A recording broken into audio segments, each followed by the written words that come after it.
awal film terlihat dua orang bos besar yang sedang berenang dengan dijaga oleh para pengawalnya. Namun tiba-tiba muncul sebuah tembakan yang tidak diketahui dari mana arahnya. Kemudian dengan sigap para pengawal langsung mengamankan kedua bos ini. Saat dibawa keluar, para wartawan malah menghalangi tidak karuan. Lalu muncul seorang pemuda tampan menyelamatkan bos ini.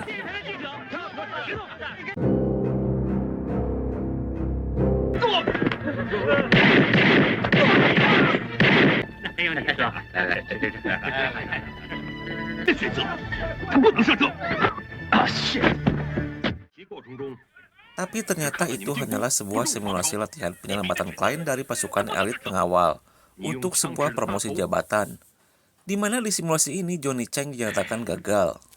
Menurut atasannya, seorang pengawal jika situasi tersebut dilarang menodongkan pistol pada kliennya. Tapi Johnny mengatakan, jika berada dalam situasi kritis, kau harus siap mengorbankan nyawamu. Demi untuk melindungi klien, aku sadar aku harus siap mati. Tapi atasannya ini mengatakan, masih banyak yang harus dilakukan pengawal daripada sekedar bergerak cepat dan siap untuk mati. Pada akhirnya tujuan utamamu adalah untuk menyelamatkan nyawa klienmu.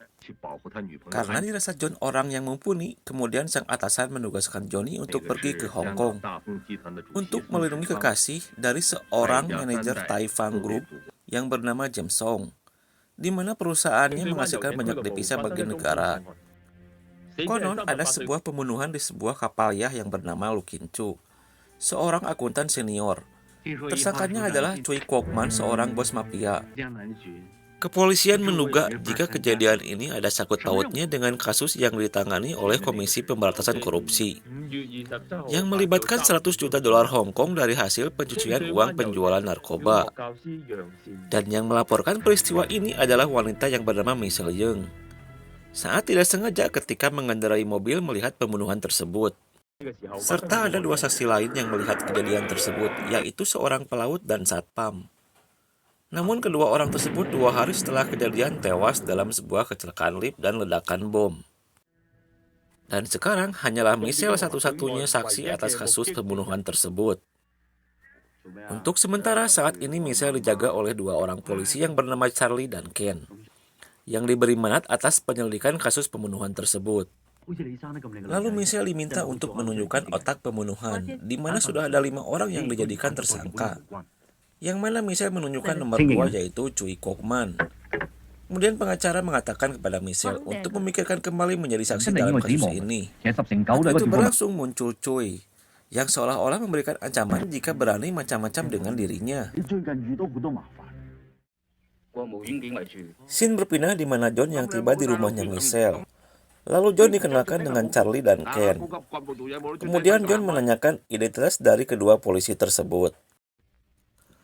Kemudian datang David pengacaranya Michelle untuk tanda tangan kontrak, di mana selama bertugas dirinya dibayar sebesar 200.000 dolar Hong Kong untuk biaya operasional selama sebulan ini. Di saat John sedang memeriksa sebuah buku, lalu Michelle datang dengan Roman yang kurang begitu suka atas kehadiran John.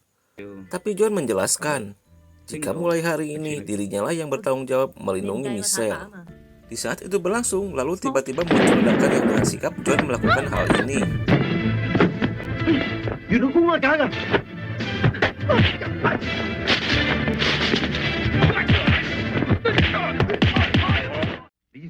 Tapi terjadi kesalahpahaman.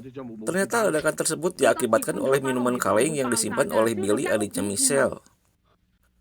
Dan mulai saat ini, aktivitas makan, minum, serta tidurnya Michelle di bawah pengawasan John.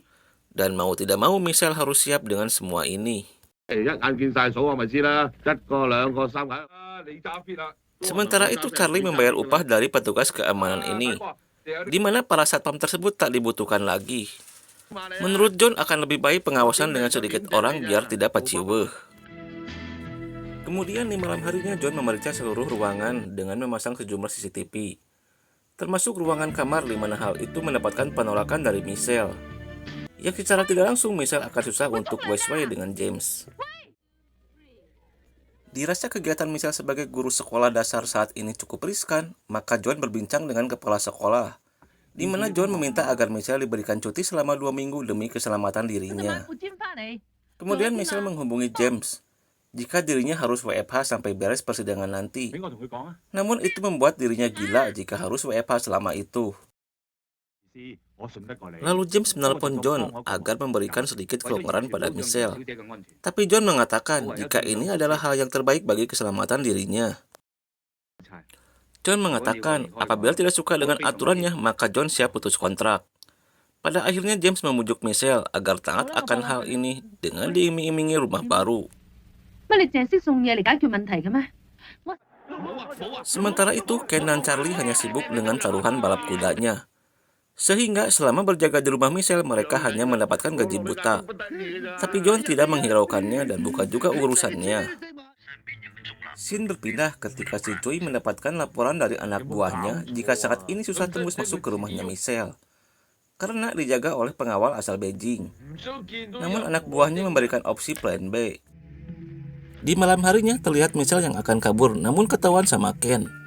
Dan ketika akan pergi menggunakan mobil, tiba-tiba John sudah berada di hadapannya. John mengatakan agar Michelle bersabar karena sidang akan segera digelar.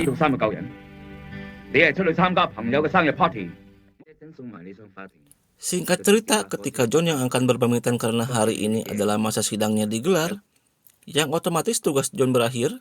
Namun tiba-tiba Ken memberitahu jika sidangnya ditunda sampai 1 bulan karena si Choi-nya sakit parah dan harus dirawat di rumah sakit.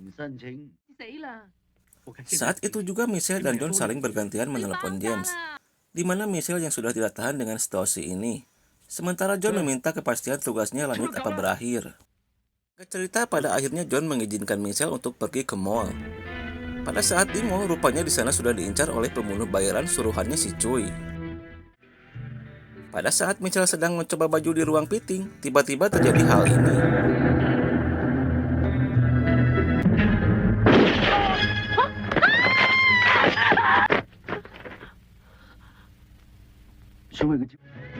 Terjadi kekacauan di mall tersebut karena ternyata di luar dugaan para pembunuh bayaran tersebar di sana mengincar Michelle.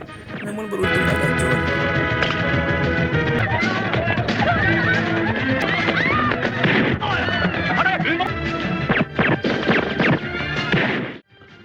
Ada hal yang cukup memilukan, di mana Charlie mencurigai orang yang berpakaian satpam. Pada saat akan menembak, namun Billy mengatakan jika itu adalah pistol mainan yang sebelumnya telah ditukar olehnya. Dan malah ini yang terjadi.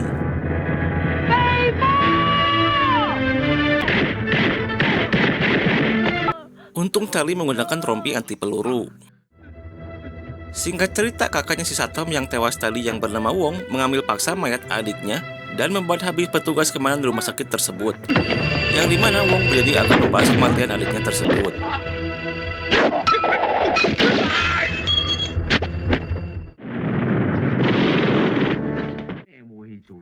Sementara itu, petugas rumah sakit melapor kepada John jika telah terjadi pencurian mayat, di mana para penjaga tewas.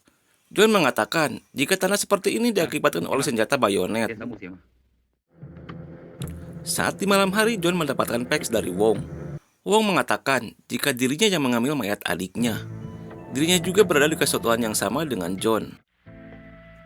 Di sore harinya, saat John sedang memperbaiki CCTV, rupanya Michelle masih terkesima atas aksi heroik John di mall kemarin. Sehingga dirinya kagum dan mulai menyukai John. Namun di saat itu berlangsung, tiba-tiba Wong muncul dari layar CCTV. Saat dikejar, ternyata ini adalah jebakan.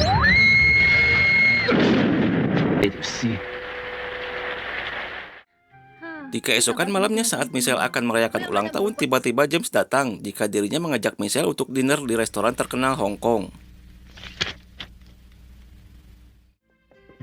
Sesampainya di sana, ada momen di mana Michelle merasa canggung ketika tangannya dipegang oleh James. Mungkin itu adalah sikap jika Michelle tidak mau membuat John cemburu. Hingga di mana nalurinya James mengetahui jika ada perasaan suka dari Michelle terhadap John. Michelle. Kemudian James memberitahu jika dirinya besok akan mengantar bosnya ke Beijing.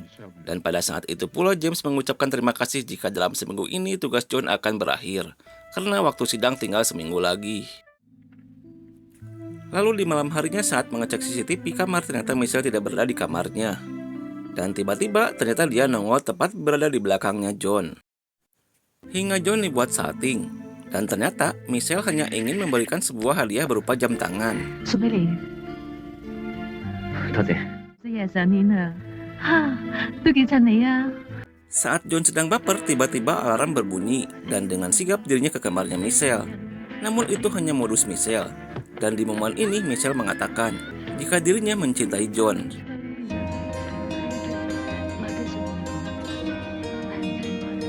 Saat ada kesempatan untuk mengopi, tapi rupanya John kuat imannya.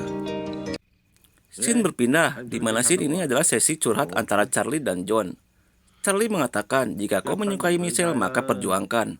Tapi di saat itu berlangsung, tiba-tiba terdengar suara tembakan dari lantai atas. Seperti ini kejadiannya. Ternyata Wong dan anak buahnya sudah berada di sana, yang membuat Ken harus terkena tembakan beberapa kali. Dan pada akhirnya Ken harus tewas dalam kejadian tersebut. Tapi sebelum mati, dia memberikan uang kepada Charlie untuk taruhan balapan kuda. Jika menang, maka berikan kepada anaknya. Lalu dirinya juga meminta maaf kepada Michelle karena telah mencuri fotonya. Ternyata selama ini Ken adalah fans rahasianya Michelle. Singkat cerita, saat lampu dinyalakan dan John melemparkan pistolnya. John mengatakan kalau rumah ini telah dipenuhi aliran gas. Semua pintu sudah dikunci dan kaca anti peluru. Jika ada percikan api walau sedikit saja, maka semuanya akan mati. Tapi Wong berdalih tidak takut mati, karena dulu saat perang di Vietnam dirinya selalu berhadapan dengan maut setiap saat.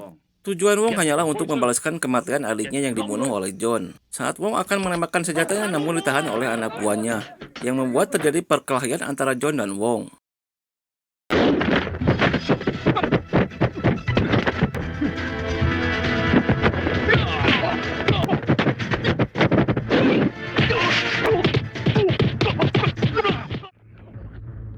Namun pada saat Wong hampir kalah, sial jika Billy berada di sampingnya.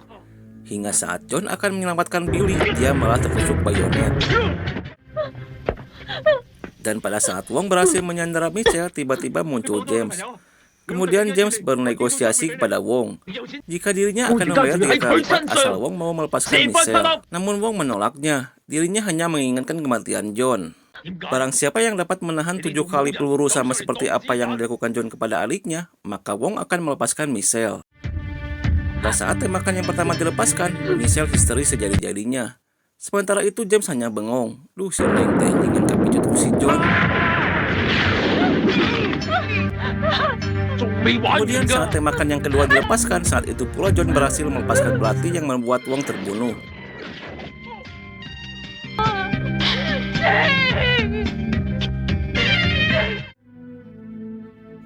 Di akhir film ini, John dinyatakan selamat karena konon katanya John telah dibekali ilmu debus dari Banten. Dan seluruh uang kontrak John selama menjaga Michelle diberikan kepada Charlie untuk biaya sekolah anaknya.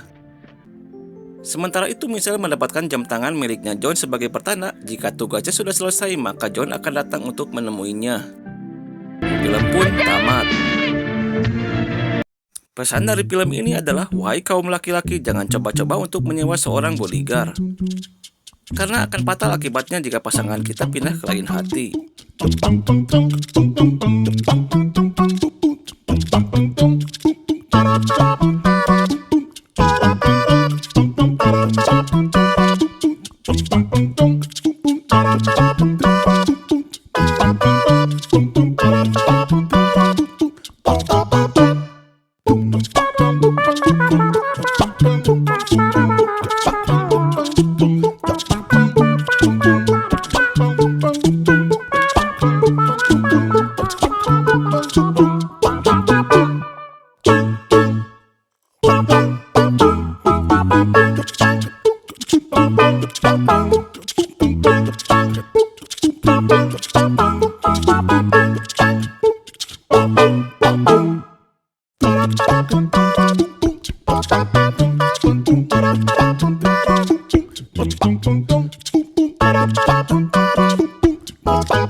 bang,